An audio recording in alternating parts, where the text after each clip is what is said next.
All right, let's just jump right into this. Have you ever felt like some people are just walking under a different kind of sky, like they have this divine covering? The source material we're looking at today presents this really fascinating idea that certain individuals are basically marked by heaven, and their lives are filled with these supernatural signatures that just set them apart. So, we're going to break down the 9 signs that, according to this perspective, mean you might just be one of these chosen ones. And it all starts right here, with this feeling. If you're one of these people, this framework suggests you probably already sensed it deep down. Your life just doesn't follow a normal script, does it? The kinds of challenges you face, the way you manage to overcome them, it all feels a little different. Almost like it's being guided by some unseen hand. So, what are we actually talking about when we say chosen? Well, the source defines God's most loved chosen as people who operate under a divine light. And look, this isn't just a nice metaphor. It's described as a real, tangible shield. It's something that protects them from harm and makes them stand out from the crowd. This is the absolute core idea we're going to unpack. Okay, so these signs are kind of grouped into 3 themes. The first one is what the source calls the divine shield. And this is all about the signs related to supernatural protection and, honestly, an almost unbelievable ability to bounce back from whatever life decides to throw at you.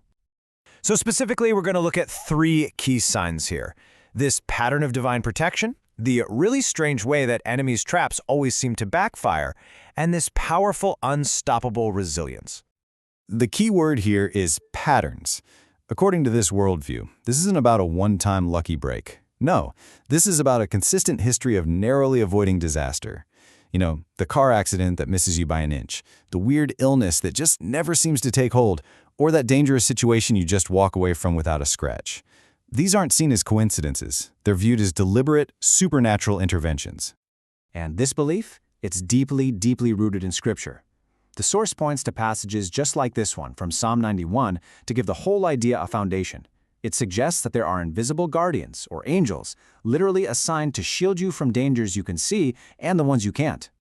Now, this protective shield also gets into something this framework calls divine justice, and it's described as this fascinating 3-step process. So first, someone schemes against you, but then some kind of divine force is said to step in, and in the final step, and this is wild, the whole negative plan boomerangs, and the plotter ends up falling right into the very trap they set for you. And again, this whole concept is held up by these powerful biblical promises, like this one from Isaiah. According to the source, the lives of the chosen are basically living proof of this verse. It's this belief that any plan designed to take you down is just doomed to fail. Not because of your own strength, but because a higher power is playing defense for you.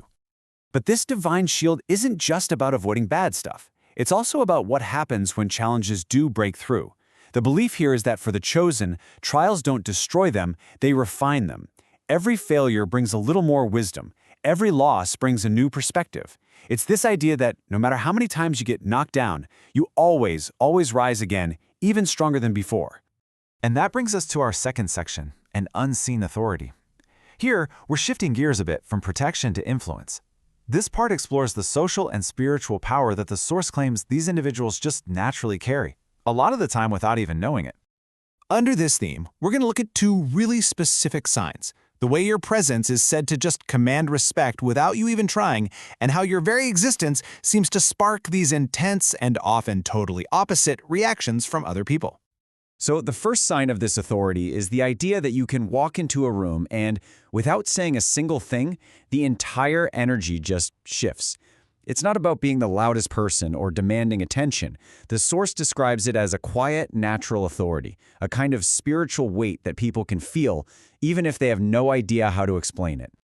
And this presence is said to have this dual effect, almost like it's a mirror. So for people with good intentions, your presence is inspiring. It makes them want to be a better version of themselves.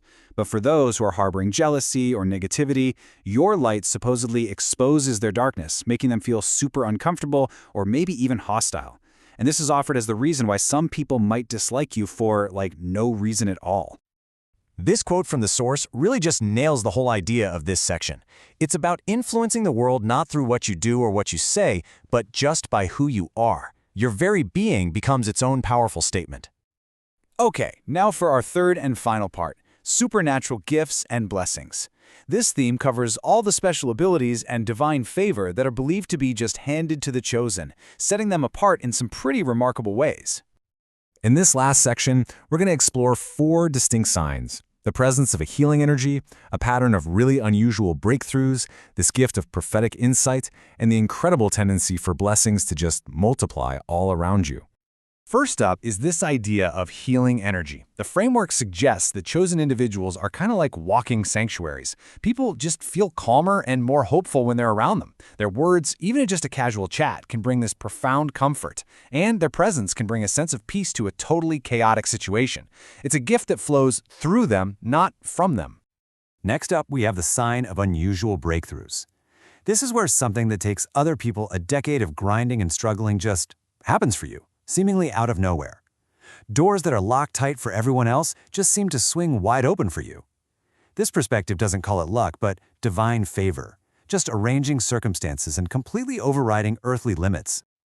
Then there's the gift of prophetic insight. This is described as a deep spiritual awareness. You know that gut feeling, that quiet knowing about things before they actually happen? According to the source, this isn't paranoia. It's a divine compass, whispering warnings about which people to steer clear of and giving you a nudge toward the right opportunities. And the final sign is being a multiplier of blessings. The whole idea here is that this divine favor isn't just for you. It actually overflows.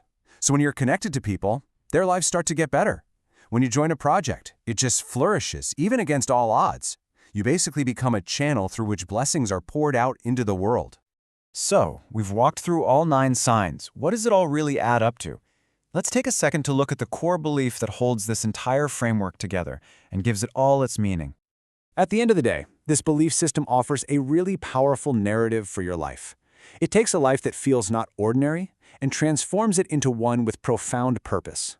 It gives you the assurance of protection in a world that can feel pretty chaotic, a feeling of deep significance, and the promise that your story is building toward an absolutely extraordinary destiny. I mean, the concluding message from the source is just incredibly empowering for anyone who identifies with it. It's the ultimate affirmation. These signs aren't just random things happening. They're evidence that a divine force is actively on your side, making sure that no person and no obstacle can ever ultimately defeat you. And all this really leaves us with a final thought to chew on. Beyond just this one example, how do compelling frameworks like the idea of a chosen one actually influence the way we see ourselves and our journey? How do they shape our response to hardship, to success, and to our overall sense of purpose in the world? It's a fascinating question about the power of the stories we choose to believe about our own lives.